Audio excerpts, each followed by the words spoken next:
Shout, shout, let it all out. The elite are a faction I can do without. But wait, here comes Bryan Danielson, come on. I'm John Renton with my review of AEW All Out 2021. Is this their best pay-per-view effort in their short existence? Probably, yeah, because even though not everything was perfect, this was a damn solid show with some really great moments. That fucking crowd was really goddamn electric. Dun, dun, dun, dun, dun, dun, dun, dun, dun, dun, dun. Yeah, I had to work that reference in, but let me know your thoughts on this show in the comments, please. I will have a few criticisms, but I really did enjoy myself, and a lot of the show flew by, though I will say a couple matches kind of dragged a bit for me. Anyway, Shivani and Excalibur welcome us to the pre-show. I did like how they include the Countdown to All Out interview pieces before, they went live from the Now Arena in Chicago, Illinois, where, yes, CM Punk makes his triumphant return to a wrestling ring for the first time in nearly 8 years.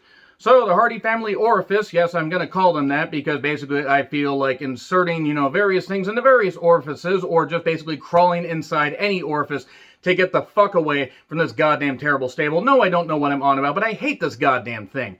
Matt Hardy, TH2, and Private Party. Remember when Private Party actually meant something? Yeah, it's been a goddamn while. But anyway, so they took on the best Jurassic friends, as I'm calling them, with the embarrassment. Yes, Marco Stunt, unfortunately, was also there. So, Jungle Boy got the whole Tarzan Boy, whoa, whoa, whoa, whoa, whoa, whoa, whoa. Luchasaurus was there, and Wheeler Yuta, Orange Cassidy, and Chuck Taylor comprised the rest of the team. And, okay. There were some good moments to this show. It was a typical indie match that they just put, in front of an arena crowd. They did the comedy headlock spot because, of course, they fucking had to. Matt cannot fucking be in the ring anymore. He just can't fucking go.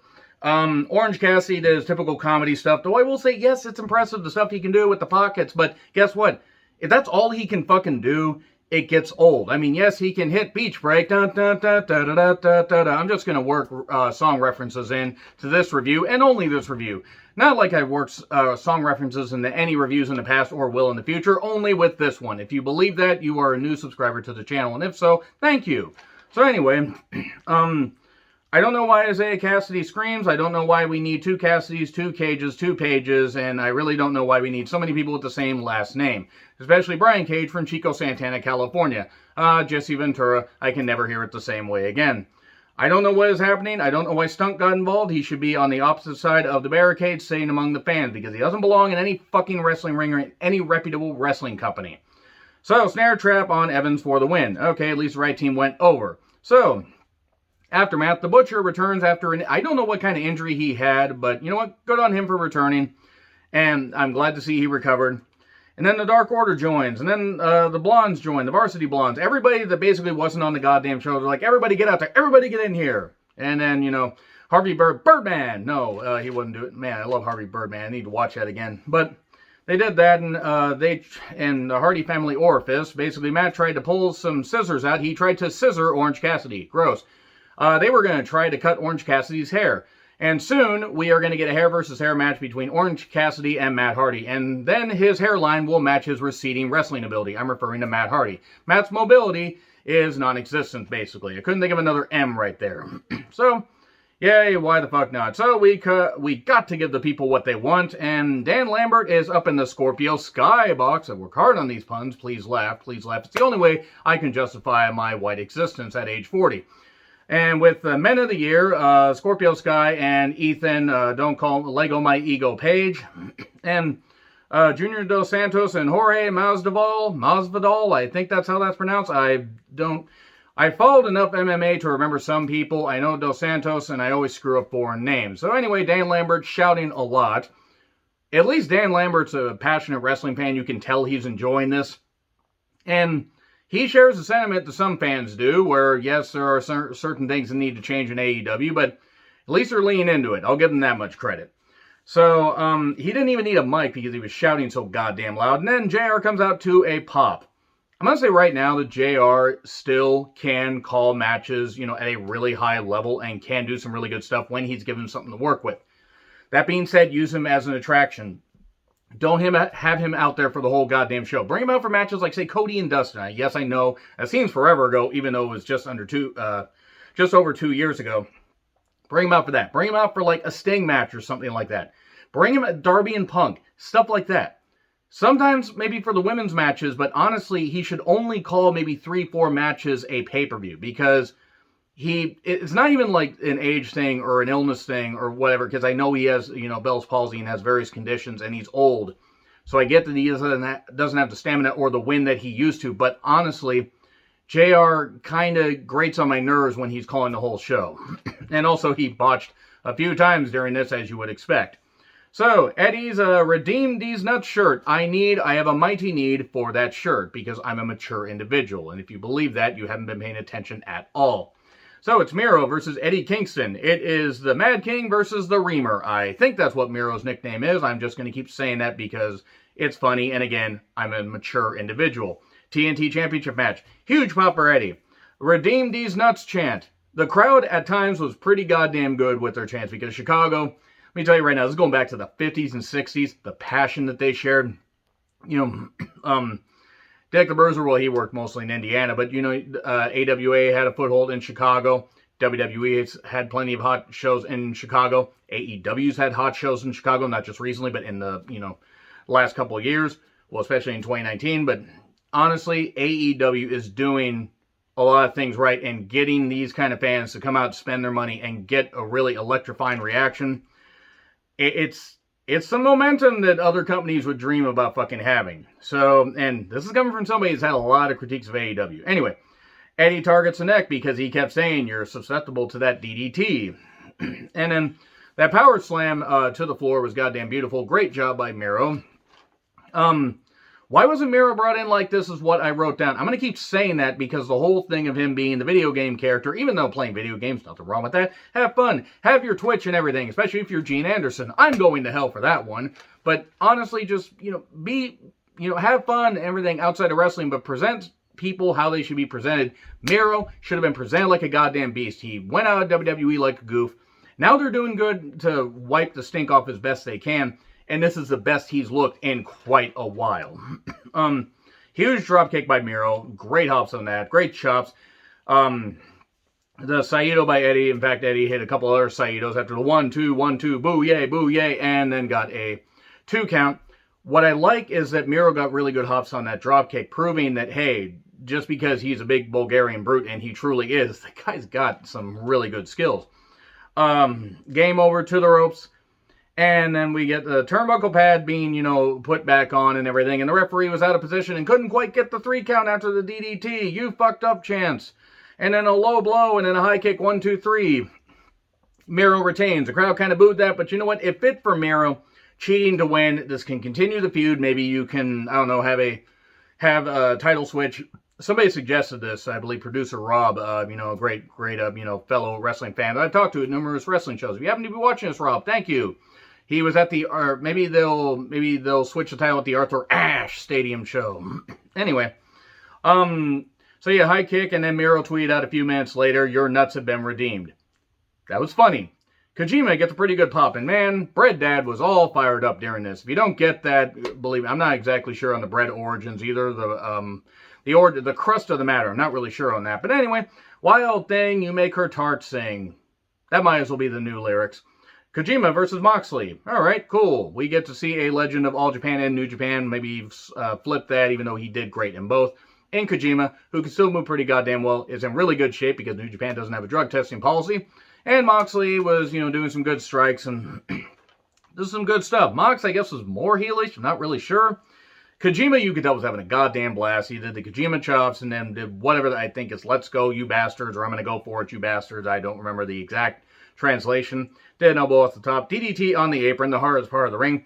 So Mox's elbow gets busted open. I believe that's the same elbow where he got an infection. Now, I'm not one to tell people what to do, even though Moxley versus Nick Gage, apparently at an October 9th show in GCW, does not interest me at all, even though people will watch it. Hopefully they don't bring it to AEW. Far be it for me to tell people what to do with their bodies, but, since he has a kid, him and Renee have a kid, daughter, I think, I actually don't remember, and he had that elbow infection, maybe he needs to put a covering on there and just stop being tough.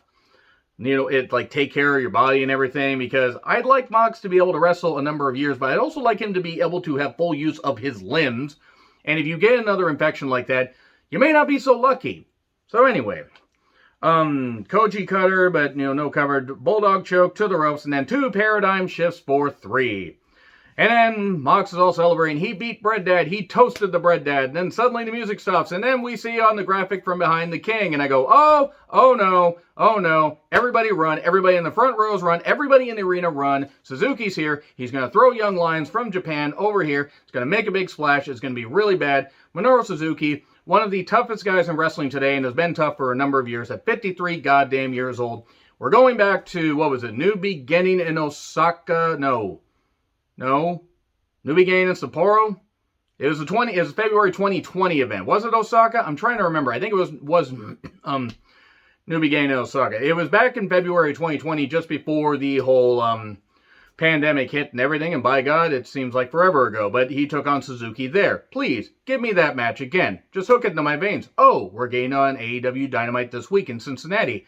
That's quick, but that's alright. That's going to get some attention.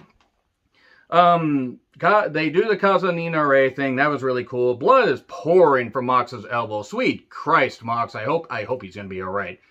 I mean, I know wrestling's a violent sport, but goddamn, that was pretty goddamn brutal. So I really do hope he's all right. And I'm sure Renee was like, Mox, come on, man, let's get this. I'm sure she said exactly like that, and not screaming and wondering what the fuck. So eventually Suzuki gets the choke and the Gotch style pile driver, and there we go. Now we move on to Chris Statlander versus or Chris Statlander with Orange Cassidy, because we need another appearance by him. At least we don't have Isaiah Cassidy screaming at ringside. He might have been screaming from backstage. It's really hard to tell. He's very loud. Taking on Dr. Britt Baker, DMD. M. That's the funny letter. And with Jamie Hayter, sweet fucking Christ, Jamie Hayter. Very distracting. And Rebel. So, AEW Women's title match. I will say right now, they followed a pretty hot crowd for that and carried it over. This match is better than I expected. Now, that's not to say I didn't think that the women wouldn't deliver or that they wouldn't try to deliver. I just didn't think the match was going to be this good. Statlander has improved since her coming back from her injury.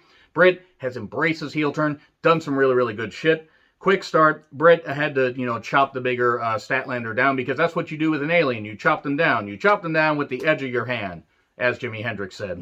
Statlander then used her power, and I did kind of like how Rebel channeled some of my exes. Yeah, harder. They meant like harder, like, what the hell are you doing? What? Is that it? Moving on. But that was kind of funny. So, superplex by Statlander. There was a good pace this match. Well done. Missed moonsault. And then, I don't know what the hell Statlander was trying to do, getting the moonsault off the apron and just splattering, but it was what it was. Orange yells at her. That's the most fire I've seen from Orange Cassidy as far as, like, yelling. He almost turned blood orange. And I was yelling at her. Statlander gets back in the ring, and 1, 2, 1, 2. Britt keeps trying to kick her down. Kick, punch, it's all in the mind. And then a Panama Sunrise. Gee, if only we could figure out who Britt Baker might know that does a Panama Sunrise. It's Adam Cole, in case you don't know, in case I haven't drilled it in your head and then you're unaware of who Adam Cole Bebe is. And if you're unaware, you're going to figure it out by the end of the show. So we get to stomp for 2. Lockjaw for the win. That's one way you gotta make sure you fist an alien so goddamn hard, and you get in there and you get those fingers in there and you just wrench back and everything. It doesn't work with the Xenomorph because they have multiple jaws. Ripley found that out at the end of Alien 3, which I hated. This is getting rambling. Britt Baker wins. Good stuff. And then I thought we were going to get Andrade El Olio in a surprise match, but no, we're not. It's going to be him versus Pac Pac on Rampage, I believe, this Friday. Okay, I'm not really sure why the travel issues were such a problem, but you know what? It is what it is. Honestly, I think it's better that they probably put this on Rampage, because this pay-per-view already ran long as it was, and there were times where the crowd was quiet. Also, we had to have, more time for a couple matches ago, maybe a bit longer than they needed to. So, Chavo tries to make this work. What in the world was this? We get a big intro with, I don't know who the hell these guys were, except I kept wondering, where are the West Texas rednecks when you need them?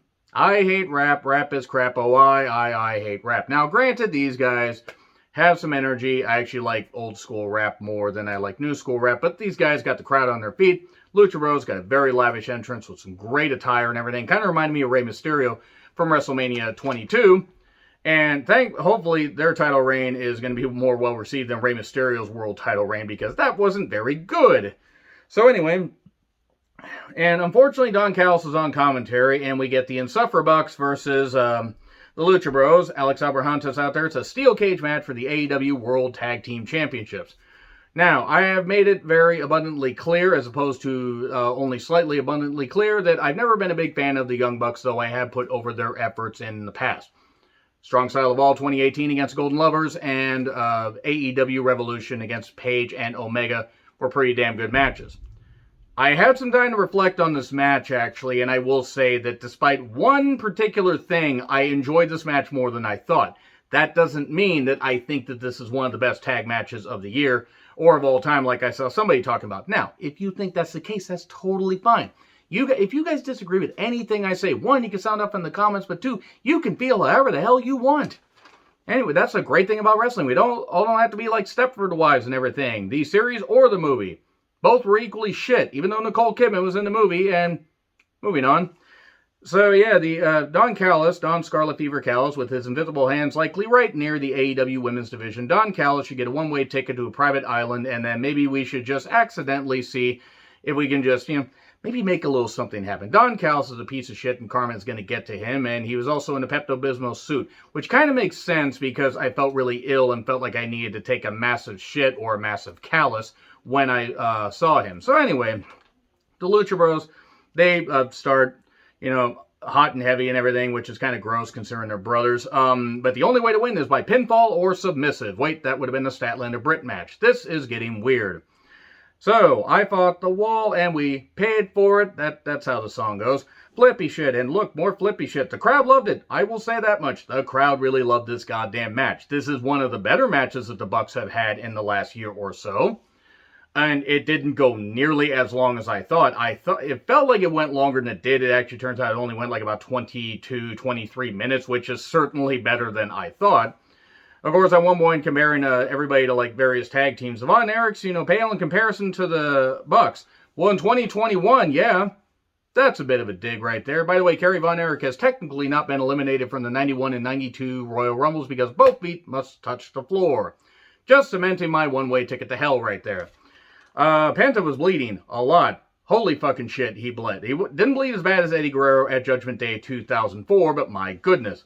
More move spamming. I felt like I should have been, just hitting the spam finisher on my PS5 controller, which would not make sense since I haven't owned a system since a Wii U. Why? I don't have time to play video games. I did break a Super Nintendo controller after having it for about 15 years. Those things were durable. Built to last. So anyway, they're just bouncing each other around, everything, moves, near falls, kicks. At one point, the Lucha Bros collide their feet, and then the Bucks collide their knees and everything. The BTE trigger may be one of the worst finishers in wrestling, at least in wrestling today. Not wrestling history, dear God, it doesn't even come close. And then they bring out these thumbtack shoes. People say it was from their PWG days. Cool, so a few fans might actually care about that. I've seen some PWG stuff, and they featured some great wrestling. They also feature comedy bullshit that's not for me. But they have a following, so that's great. But they brought out tack shoes. Kind of fit in because they dress tacky, they talk tacky, and the Bucks are really tacky with their views on, well, the LGBTQ people, women, and basically anybody that isn't bleeding red in more ways than one, if you know what I mean. But the Bucks, that's okay. They're a great tag team. They're just Christian as fuck, and they can fuck off as being Christians. And by the way, if you are Christian, I apologize for that, and I don't know why anybody would get offended if their name was Christian. So anyway, but the Elite, they were just doing more stuff. It's garbage, as Tony says. I don't know if he was referring to the tack shoes or what. And we get double package drivers on the apron, the hardest part of the ring. Good job. And then we get an Avalanche Destroyer. By the way, remember, the Canadian Destroyer used to mean something when Petey Williams did it. And now it's basically worse off than the DDT was by 1995. And then Phoenix is bleeding a lot. Super kicks time 1,000. Actually, I think the super kick count was over 9,000. And Vegeta got really upset. Hey, look, Vegeta. More bald people. So anyway, Phoenix dives off the cage. Holy shit, he didn't do the Elix skipper spot, which is probably good. But he dived on everybody. And then suddenly, the Lucha Bros won to a big pop. That was a big goddamn pop. That was a really good deal. That was really, really impressive. Fucking great shit. I like that. I like the fact that the Lucha Bros won finally. The the AEW Tag Team Championships can mean something again. Because I didn't mind when the Bucks beat FTR, even though I thought it was a bit too soon. But it got to the point where they were trying to be heels and they were trying to be comical and they aren't funny. Being the Elite proved that. So, big pop. Penta's hugging his family and everything. And that was good stuff. I mean, gross that he was covered in all that blood, but you know what? I want to make sure that was okay. Casino Battle Royal. Casino Women's Battle Royal. Okay, I'm going to get the participants here out. All right. First 5 were Shida, Sky Blue, Emi Sakura, with some woman that I didn't catch the name of, The Bunny, and Abaddon, Anna Jay, Kira Hogan, Kylan King, Diamante, and Nyla Rose were the next 5. Thunder Rosa, Penelope Ford, Riho, Big Swole, and Jamie Hayter were the next 5. And then Ty Conte, Velvet Sky. God forbid if Velvet Sky ever has to wrestle again. We are all fucking doomed. She's already bad enough on commentary in the NWA. Layla Hirsch, Jade, and Rebel. And the Joker, Ruby Soho. Man, she was being just all rancid and hype. She wants to riot. Do you get it? Do you fucking get it? Also, Rancid did a song called I Want to Riot for the Beavis and Butthead Do America soundtrack. So, I'm sorry the match was a mess. Now, once it got down to the final few, it got better. And it's not the fault of the women. There was a lot of good talent here. A lot of good young talent. A lot of good talent. And also the Bunny, who I'm sorry, is not good in the ring. She's not good. Penelope Ford has kind of plateaued, even though she tried here and she can do some good stuff with the right people. But yeah, Sky and Abaddon were out almost immediately. I love the freaking 80s hair on Abaddon. Sky Blue, bright and adorable, and is going to do some really good stuff in wrestling as she goes on. But she's got that energy. She really had the crowd on their feet. And they were pissed when she fucking got eliminated.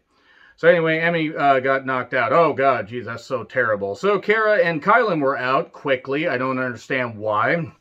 Shida was out. Still want Shida to cane me in the face. This was a mess. My God, these poor women. They were put out there after that goddamn cage match, which they really should have switched things around and put the Paul White QT match there, because then they could have had the women maybe get the crowd a little more into it. Now, that being said, the crowd did pop for some stuff, but they were also taken out quicker because of the cage match. Sky Blue should have at least gotten, I don't know, to like the 3rd set of people, and then it would have made more sense. Also, I don't like this Casino Battle Royal format. I mean, I understand it, but I think it's just kind of ridiculous. Jade press slams, was it Red Velvet? I don't remember if it was Red Velvet. She press slammed somebody onto the refs, and I think she killed the refs right there. Ruby, Soho Chance, and Jamie. Good grief. Well, Jamie's ass is out of the ring, I mean.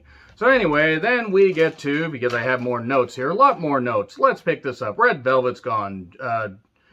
And Jade was gone. I think that's Jade's first loss. Ty and Penelope are gone. Down to Thunder Rosa, Nyla, and Ruby. Ruby got a huge pop, by the way. I mean, that was really good shit. Thunder Rosa eliminates Nyla into a pop, and Thunder Rosa, love Thunder Rosa, one of my top 3 wrestlers in the world today. Top 3 favorite.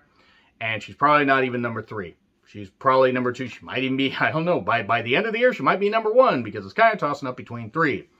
Shingo Takagi, Thunder Rosa, and Kazuchika Okada, by the way, in case you're wondering. So Rosa and Ruby, best of 7 series, please. Give me that. Battle on the apron. Ruby wins to a huge pop. Ruby Riot, says JR. Good job, JR. Good job, you fucking idiot. And I know that JR is old, but come on. Come on. It was cool, though. Ruby says, hi, Bryce. Bryce Rensburg. She hugs him. That was nice. All right, so we get a countdown to the end. Oh, no, the Jericho countdown, and MJF was mocking him and wearing Bugs Bunny's robe. Arise, sirloin of beef. If you get that reference, my God, you are old, but you guys are awesome. Why was Pete Dunne's body double playing Jericho to the ring is what I wondered. MJF versus Jericho, the final fight. And no Mayor Hager, no Guy, hi Guy, and no, beat 'em ups and everything. Beat 'em up, break a neck. I think that's how that old Mark Henry song went. Okay, the crowd was into it. Jericho's wiped out. Now, I knew how this was going to end, and unfortunately, if this thing had been built to this point properly and not done blood and guts right at the beginning and done all this stuff and layered it to where you eventually just blew off the feud, fine. That being said, there have been elements of a good feud here. And I don't know where you go from here, in all honesty. Heatseeker on the apron, Jericho dodging Asai moonsault by MJF, and then hit an apron bomb on MJF. Kept working on the back and everything. There were elements of a good match here, but Jericho just can't fucking go anymore. And he's got to be done by the end of his contract. If it's like by early next year, please be done. Maybe go to Revolution 2022. put somebody over, and then be done.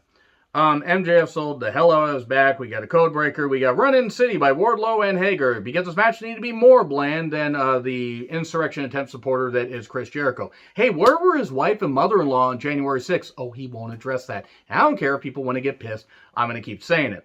So they fight off, and we get the Bat, Floyd the Batburr, not the Barber. Juice Effect for 3, but the foot was on the rope, and they do a bullshit thing where Aubrey gets told by the other referee, I forget the guy's name, hey, you're gonna, you should reverse this, and the match continues, and then we get Salt to the Earth, and then reverse into the walls, and MJF taps out. Yay! Jericho continues, great. Mr. Insurrection Attempt supporter is gonna stick around. That's just what we need, a bloated goddamn beanbag chair of a human being, and that's not fat shaming. The guy's out of goddamn shape. There are people in their 50s that still can goddamn go, and he can't go anymore because he doesn't want to train, because he doesn't want to be in good shape. So I don't care. And I don't want to see Chris Jericho in a wrestling ring anymore or hear him on commentary. He's fucking awful at it. He's awful at both. He's become what he hated in WCW. The old guy that hangs around too goddamn long and isn't doing a good enough job anymore. Do I blame him for taking the money? No. So, anyway, Darby apparently likes being around and in body bags for whatever goddamn reason. He wants to leave this mortal coil. Having talked to Darby at indie shows a couple of years ago, I'm not surprised. Huge pop for Darby and Sting! And then Sting says, my work is done here. What do you mean your work? You didn't do anything. Didn't I? That's a terrible Leonard Nimoy impression, I'm sorry. Wasn't even a good Barney impression. Punk got a huge pop. Big fight feel. How would CM Punk look after being away from a wrestling ring for almost 8 goddamn years? After healing up and everything, and maybe he was unsure if he would come back, I gotta say, he was deliberate. I'm not saying Punk looked perfect. Darby clearly had to do a whole lot of stuff and bounce around like a Super Bowl to make Punk look good, but Punk was in better condition than I expected. Now, obviously some of the bumps he took, there were going to be cardio issues and stuff like that, and he's going to have to build up and use him as an attraction, use him on TV here and there, but build up to pay-per-views, have him in tag matches and 6-mans and stuff like that, and build it back up, but the crowd cheered both. Darby did get that slam into the goddamn post. That was pretty goddamn brutal. And Punk had some good ground-based stuff, a crossbody for 2 by Darby, crossbody reversal. And then GTS outside, oh no, Darby hits a couple dives outside, including a senton. We get coffin drop, but no, Punk sits up and like, ha ha ha, ha ha, I thought it, ha ha. So, he got trapped in the Last Supper though. Oh no, could Darby possibly win? No, he didn't. GTS, 1, 2, 3. I'm kind of glossing over some of this stuff because I really don't have anything to complain about this match. Good stuff though. And here's Sting, and I was just saying, GTS him, Punk. Just GTS him right there. I mean, it would have been too soon. But Sting's like, come on. Okay, Dad. Hey, can I go home now? Can I get ice cream? Punk's like, I know, please. Shut up, Punk. I don't like your ice cream. Anyway, Full Gear is on November 13th. Hi, Derb, if you happen to be watching this. QT with the Factory versus Paul White. Why in God's name was this on pay-per-view? Why was it not on the pre-show? Why is Paul White in a wrestling ring in 2021? Why is QT Marshall... not Marshall Mathers, but Marshall doesn't matter in a goddamn ring? I don't know. Paul White won. I get that they were trying to do, something to build up. They were trying to cool down the crowd. This should have been after the cage match, in my opinion. So then JR calls him the Big Show, because of course he fucking does. I understand botches happen, but come on, JR. Moxley says, welcome to the jungle. Suzuki's got fun and games, and he's going to get mauled in Cincinnati. And I don't have a rest of a rhyme for this on Dynamite. So, Malachi Black tells Dustin, it's time to pay the boatman's toll. For whom the boatman tolls. The less catchier Metallica song.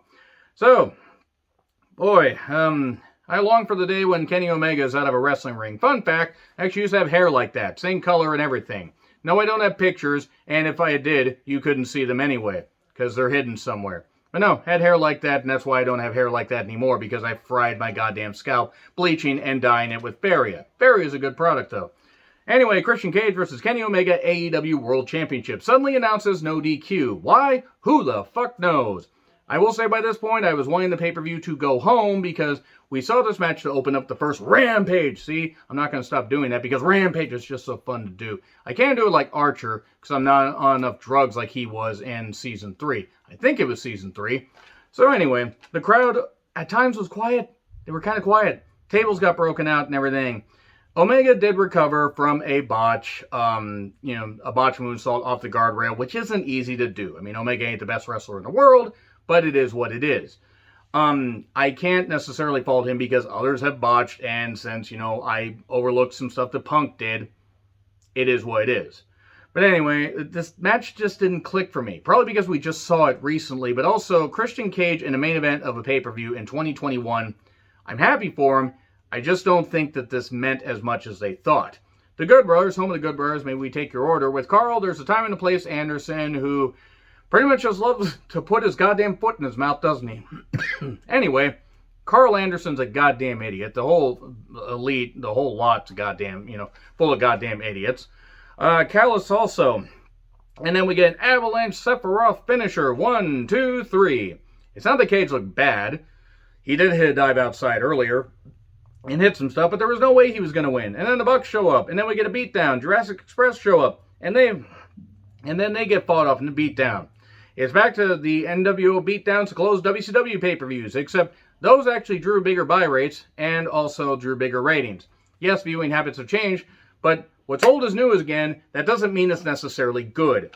So anyway, who shows up? Lights out. It's Adam Cole, baby. And suddenly he's confronting Kenny. Remember what you did to me? Kicking him out as the leader of the Bullet Club or something. I think that's what it was. Yeah, that's what it was. I don't fucking remember because the Bullet Club, too sweet, has not fucking meant anything besides being a t-shirt brand since, I don't know, about 2016. Around the time that Kenny Omega took over. Fancy that. So, he mentions how the Elite are the best faction in wrestling history, not even top 10. Horseman, NWO, and various others are way fucking better. Let's go back to the territory days, way fucking better factions. But if you think so, that's fine. So then, they're beating down everything, and oh no, this is terrible. And Daniel Bryan's Ride of the Valkyries, a weird remix. He shows up, and it's a beatdown, and yes, and my God, they've got momentum, and if they don't fuck this up, they may actually start getting the 2 million views on Dynamite a week. They may. I don't know if it's going to help Rampage, but Daniel Bryan, he wants to wrestle in AEW, CMLL, New Japan. He's got a little bit of time left. He wants to wrestle. This is a boost. Now, how they follow up on this is going to be interesting. I'm not saying AEW's got all the momentum and oh, fuck WWE. AEW's got its problems. WWE has its problems. AEW and WWE have their positives. The NWA, pretty much is stuck in the mud. And New Japan, well, check out my reviews of those if you want to know. I will say, though, pretty goddamn good pay-per-view overall, that is. I'm stumbling. Agree, disagree with what I said? Like, share, subscribe, Twitter handle in the description. I'm John Ritlin. I'll see you soon.